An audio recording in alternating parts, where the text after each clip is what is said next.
This time on Essex Antiquing, we're going to take in a few scenic highlights en route to our destination, Americana Antiques at 48 Main Street.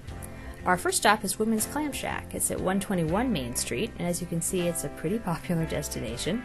It was founded in 1914, and in 1916, it's said to have originated the fried clam. As you can see, the menu has expanded considerably since then. I ordered Nana Bessie's old-fashioned clam cakes and ate those outside. They have picnic tables arranged along the Essex River where you can take in views of the salt marshes. Before heading over to our next stop, Essex Historical Society and Shipbuilding Museum, which was founded in 1937. It specialized in two-masted wooden fishing schooners. And next door you'll find Harold Burnham's wooden boat building shop. He's an 11th generation boat builder. And then we arrive at Americana. Americana Antiques. I'm Ken Monroe. We've been here for 41 years. We do all our own refinishing on all the pieces. Great.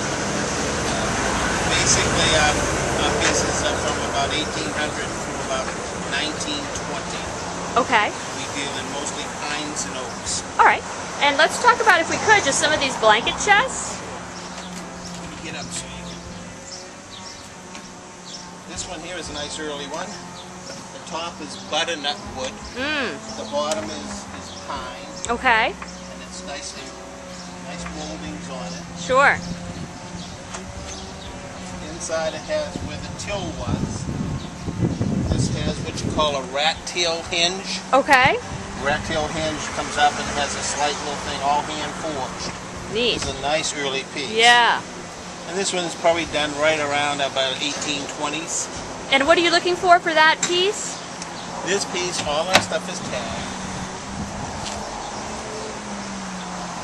This piece here is $4.45. Okay.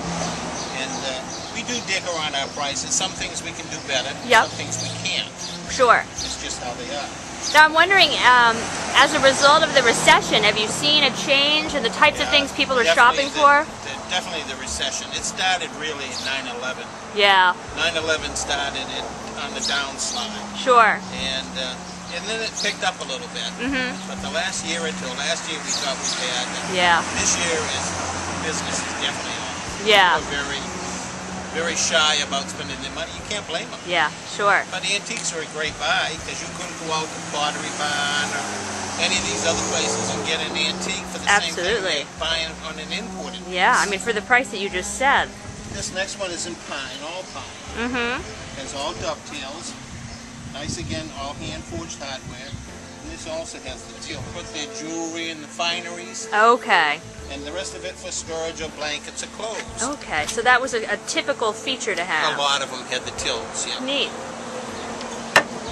Now this one here in front of you is probably the earliest, right about 1790. This again has rat tail hinges. Heavily hand forged, goes on the back. Unusual to see them on the top of a piece. And this has what they call the heart handle. Right. Very early sign of Beautiful. All hand forged stuff. Again, dovetail. This is probably the earliest, as I said, late 1700s. After you check out the inside of Americana, you may want to head over to J.T. Farnham's Clam Shack. That is, if you didn't have the patience for the Woodman's line. Locals highly recommend Farnham's. Give it a look and join me next time, Essex Antiquing.